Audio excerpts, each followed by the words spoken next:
Okay, this video is going to demonstrate your checkoff for your heart and blood vessels. So we're going to move right into it here. We're going to start with inspection and palpation. We're going to focus in on the chest area over the heart, looking for obvious palpations, heaves, anything of that nature. You can actually palpate to feel, if the heart is pounding. In the case of cardiomegaly, you're going to feel that. You're also going to palpate for the PMI, which is basically in the 5th intercostal space, just under the nipple line. And it should be no more than about 1 centimeter in diameter. And you're gonna feel that with the pad of your finger there. And so you're gonna kind of characterize it as far as the diameter of it, the amplitude, duration of it, and location. So if it's lower than the 5th intercostal space, that would indicate, again, cardiomegaly. We're also going to, at this point, look for jugular venous distension. So looking in the external jugular region to see if there's any bounding or engorged venous structures there, which there's not here, which would be an indication of right side heart failure. Everything that we do that's related to looking at that jugular venous distension is going to be related to the dynamic of the right side heart refilling. And so in the case of right side heart failure, the peripheral blood coming from the inferior and superior vena cava is not moving through the heart into the ventricles as quickly as it should. And so that manifests itself into peripheral edema. And as it progresses, that's where you get into that jugular venous distension. So that's one of the late findings with right side heart failure is that.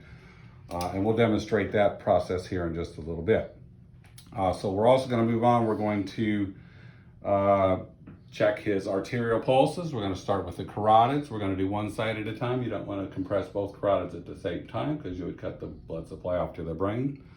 So a nice even pulse.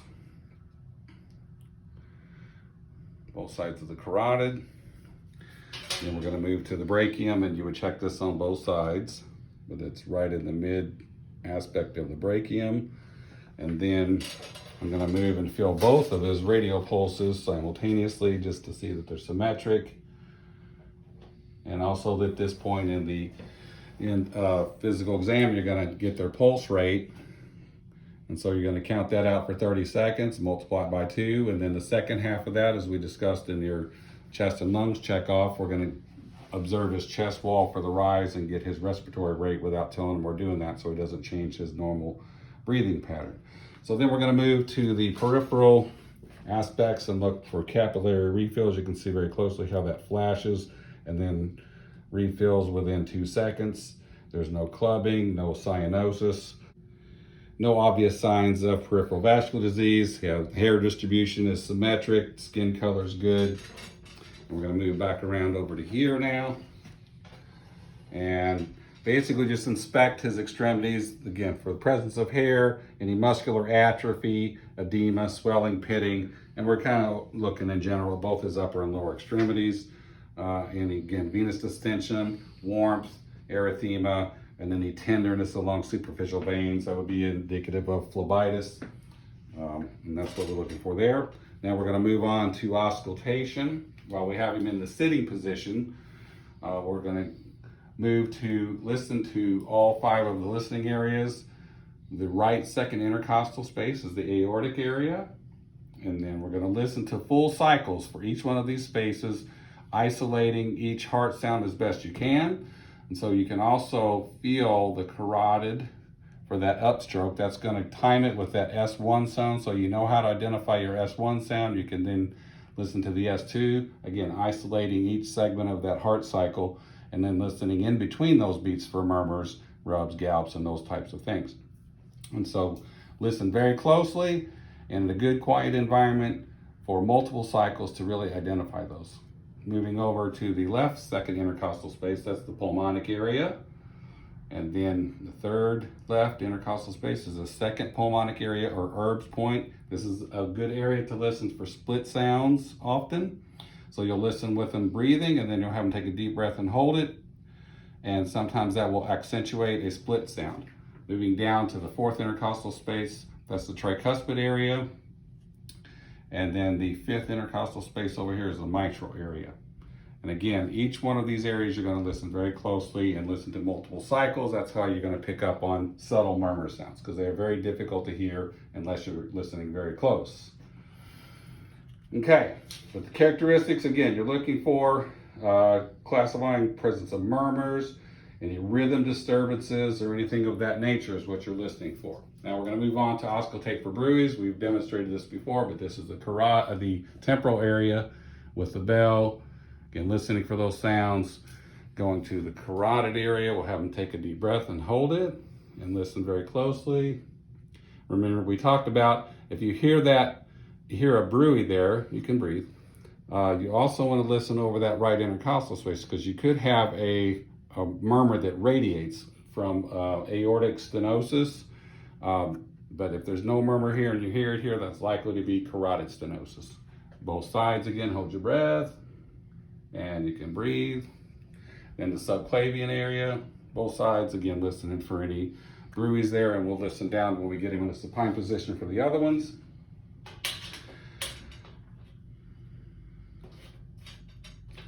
Now we're going to have him lay back here, and we're going to observe for jugular venous distension. So we're going to have you lay all the way down. First thing you're going to do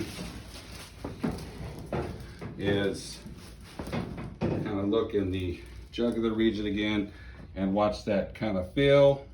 If it does, his jugular pulse waves are subtle, so you can see him a little bit, but there's no distension of his external jugular vein. So now we're going to bring him up to about a 45-degree angle. And in the case, again, of right side heart failure, what we're looking for is that jugular venous distension. And so to measure that, so if he's got jugular pulse that the top of it, or the meniscus, is way up here, we're measuring basically from the central portion of the mid-axillary line, which would represent the middle of the heart as a reservoir of blood. And then I'm going to put this tongue blade here to demonstrate that. And then you would measure parallel to the ground from the top of that meniscus, and that should be no more than 9 centimeters from that area. And I'll show it on this side here. So this is the mid-axillary line, and you're measuring parallel to the top of that meniscus. And again, that should be no more than 9 centimeters up there. Okay, anything above that would indicate right side heart failure. So the other thing to demonstrate with jugular venous distension is the hepatojugular reflex. So basically, by pushing down on his liver, I'm going to push a backflow of blood back up into the external jugular vein. And when you push there, sometimes you'll notice an increase in the pulsations. Now, we don't get that with him. With people, it's not abnormal to have a hepatojugular reflex, especially if you have a prominent external jugular vein, but it should not be an exaggerated thing. If you do, that could be an indication, again, of right side heart failure, some cases portal hypertension. So these people are generally very sick when they have this finding, because this, again, is a late finding. You'll start with right-sided heart failure with peripheral edema, and then that can move on to periorbital edema and up to jugular venous distension, and those are usually pretty ominous signs for them. So while he's also in the supine position, you could go back and repalpate, just like we did with him in the same sitting position. You don't have to do this through the checkoff. You would just, again, reiterate, you would repeat these. So the dynamic of having him sitting up and then laying down is that if there is a heave or something, if that goes away, that might indicate that there's not significant cardiomegaly. But if that heave stays there and it's still as intense with him laying down as it is sitting up, that's a significant finding for, again, cardiomegaly. Same thing with the PMI. It will tend to fade a little bit just because with gravity, the heart's going to drop back into the chest cavity. You could also re-listen to your heart sounds, the same thing. If there's a mild murmur and that goes away, that might be an indication, again, of significant, if it remains just as intense as when you're sitting up. So you would just basically reiterate that you would listen to all 5 listening areas again. And now we're going to move to auscultation of the bruits in the abdomen, which again we've had in prior ones. But we're going to listen on just left to midline for that aortic bruit. And in the costal angle, we're listening for the renal arteries. And we'll drop down just where the bifurcation is, down to the iliac arteries on both sides, listening for that. And then down to the femoral arteries, listening for bruits. We would also palpate the pulse of the femoral artery. And moving on down, we're going to palpate his popliteal pulse. And I'm going to come down and palpate dorsalis pedis simultaneously. Posterior tib pulses, which is medial, just posterior to the medial malleolus. And again, looking at capillary refill, again, skin, hair distribution, kind of revisiting that as we go through there. We're also going to check a Homan sign, and that's where we're going to take his lower extremity, dorsiflex his foot. We'll squeeze this calf, and if that elicits tenderness, that might be an indication of a DVT, a deep vein thrombosis. So you would want to get an ultrasound on that to check that out.